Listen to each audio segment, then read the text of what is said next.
ایک دن جب ہمارے پیارے نبی حضرت محمد صلی اللہ تعالیٰ علیہ وسلم بچپن میں تھے، بھوک سے پریشان مکہ کی دھول بھری گلیوں سے گزر رہے تھے۔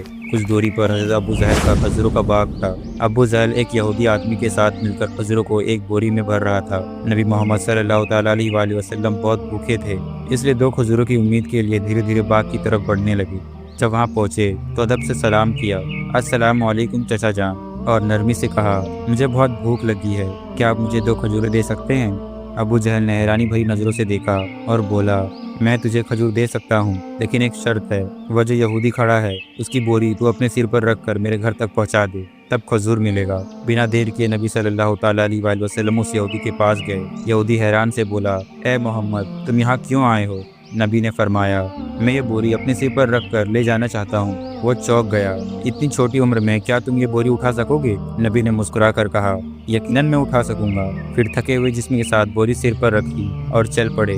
چھوٹے چھوٹے قدم اور تھکا ہوا جسم، مگر چہرے پر ایک عجیب سی روحانی سکون تھا۔ ابو جہل اور وہ یہودی شخص پیچھے پیچھے چل رہے تھے۔ کچھ دیر بعد بوری ابو جہل کے گھر کے سامنے رکھ دی گئی۔ نبی صلی اللہ تعالیٰ علیہ وآلہ وسلم نے فرمایا، چچا جان، اب مجھے کھجور دیجیے۔ ابو جہل نے صرف ایک ہی کھجور دی۔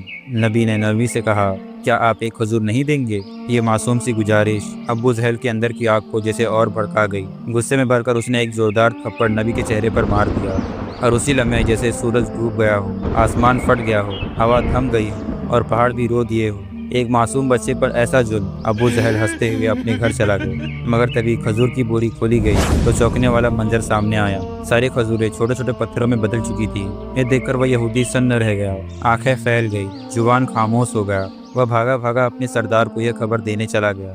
ادھر ابو جہل گھر کے باہر آیا اور طنز سے کہتے ہوئے بولا، اے محمد، تو بہت بڑا جادوگر نکلا، تو نے میری کھجوروں پر جادو کر دیا۔ نبی صلی اللہ علیہ وآلہ وسلم نے سر جھکا کر کہا، چچا جان، مجھے تو کچھ معلوم نہیں۔ یہ سنتے ہی ابو جہل نے ایک اور تھپڑ مارا۔ اس کی آواز جیسے آسمان کو چیر گئی، سب کچھ تھم گیا اور اس معصوم کی آنکھوں سے ایک آنسو چھلک گیا۔ مگر کیا شفقت اور کیا رحمت تھی! نبی نے صرف اتنا کہا، چچا جان، آپ کے ہاتھ میں چوٹ تو نہیں لگی؟ سبحان اللہ! خود تھپڑ کھائے، مگر فکر اس انسان کی جس نے مارا۔ پھر نبی صلی اللہ تعالیٰ علیہ وآلہ وسلم نے یہ ساری ذلت، تکلیف اور بھوک لے کر گھر واپس نہیں گئے، بلکہ چپ چاپ پہاڑ کے کنارے جا کر کھڑے ہو گئے۔ درخت اور پہاڑ اسے پکار اٹھے، افسوس جسے نہ پیدا کیا جاتا تو یہ زمین، یہ آسمان کچھ بھی نہ ہوتا۔ وہ عظیم نبی آج بھوکے، ذلیل، نظر انداز کیے جا رہے ہیں، لیکن پھر بھی ابو جہل جیسے پتھر دل آدمی کو رحم نہ آیا، نہ آنکھوں میں پچھتاوا کا ایک قطرہ۔ ادھر وہ یہودی شخص اپنے سردار کے پاس جا پہنچا اور کہا، آج میں نے ایک ایسا واقعہ دیکھا ہے جو تصور سے بھی پرے ہے۔ یہ بات وہ یہودی شخص اپنے سردار سے کہہ رہا تھا، عبداللہ کے بیٹے محمد میں کوئی ایسی طاقت ہے کہ بس ایک تماچا لگنے پر ساری کھجوریں پتھر بن گئی۔ آپ ہی بتائیے، کیا یہ جادو ہو سکتا ہے یا پھر کوئی الہی طاقت ہے؟ یہ سن کر سردار تھوڑی دیر خاموش رہا، پھر گمبھیر آواز سے بولا، ہم نے بھی سنا ہے کہ ہماری آسمانی کتاب میں محمد کا ذکر ہے کہ وہی آخری اور سب سے عظیم نبی ہوں گے، مگر کیا واقعی یہ محمد ہے؟ یہ جاننا ضروری ہے۔ ہمیں اپنے مذہبی پیشوا سے رابطہ کرنا ہوگا۔ اگر یہ بات سچ نکلی تو اسے ہم زندہ نہیں چھوڑیں گے، بلکہ اسے اس دنیا سے ہی ختم کر دیں گے۔ تم لوگ جاؤ اور یہ خبر ہمارے پیشوا تک پہنچاؤ۔ یہ سن کر وہ یہودی شخص پھر سے ابو جہل کے گھر کی طرف روانہ ہو گیا۔ جاتے جاتے جب وہ کھجور کے باغ کے پاس پہنچا تو اس کی آنکھیں حیرانی سے پھیل گئی۔ پورے باغ میں ایک بھی کھجور نہیں تھی، ہر درخت پر صرف پتھر تھے۔ وہ سوچنے لگا، یہ کیسے ہو گیا؟ وہ ایک پل بھی وہاں نہیں رکا، تیزی سے ابو جہل کے گھر کی اور دوڑ پڑا۔ گھر پہنچتے ہی اس نے کہا، بھائی، آپ کے باغ کی ساری کھجوریں پتھر بن چکی ہے۔ اگر اب اسے نہ سنبھالا گیا تو بہت بڑا نقصان ہو جائے گا۔ اس کا ایک ہی حل ہے، محمد سے معافی مانگو۔ مگر ابو جہل معافی مانگنے والوں میں سے نہیں تھا، وہ ظالم تھا، چالاک تھا۔ اس نے نرمی سے کہا، ٹھیک ہے، چلو محمد کے گھر چل کر دیکھتے ہیں۔ پھر وہ نبی محمد صلی اللہ تعالیٰ علیہ وآلہ وسلم کے گھر کی طرف چل پڑا۔ اس وقت نبی اپنے چاچا ابو طالب کے ساتھ رہتے تھے۔ جب ابو جہل گھر پہنچا تو ابو طالب اکیلے تھے۔ ابو جہل نے آواز لگائی، اے ابو طالب، تمہارا بھتیجا محمد بہت بڑا جادوگر ہے، اس نے میری ساری کھجوریں پتھر بنا دی ہے۔ پھر اس نے طنز میں کہا، کہیں کسی پہاڑ کے کنارے کسی شیر یا چیتے نے اسے کھا تو نہیں لیا؟ یہ سن کر چاچا ابو طالب بے چین ہو اٹھے۔ انہوں نے ایک پل بھی دیر نہ کی اور نبی کی تلاش میں نکل پڑے۔ ادھر نبی محمد صلی اللہ تعالیٰ علیہ وآلہ وسلم پہاڑ کے کنارے بیٹھے رو رہے تھے اور کہہ رہے تھے، اگر آج میرے والدین زندہ ہوتے تو شاید کوئی میرے ساتھ ایسا سلوک نہ کرتا۔ میں بہت تنہا ہوں، بہت اکیلا۔ ان کے تنہائی دیکھ کر جنگل کے شیر، ریچھ، ہرن سب وہاں آ گئے اور جیسے ان کے درد کو محسوس کر کے سب رونے لگے۔ شیر کی آنکھیں بھی بھر گئی۔ وہ کہنے لگے، یا رسول اللہ، یہ تماچا صرف آپ کو نہیں، جیسے ہمیں بھی لگا ہے۔ اب نہ روئیے، یہ آنسو ہم برداشت نہیں کر پا رہے۔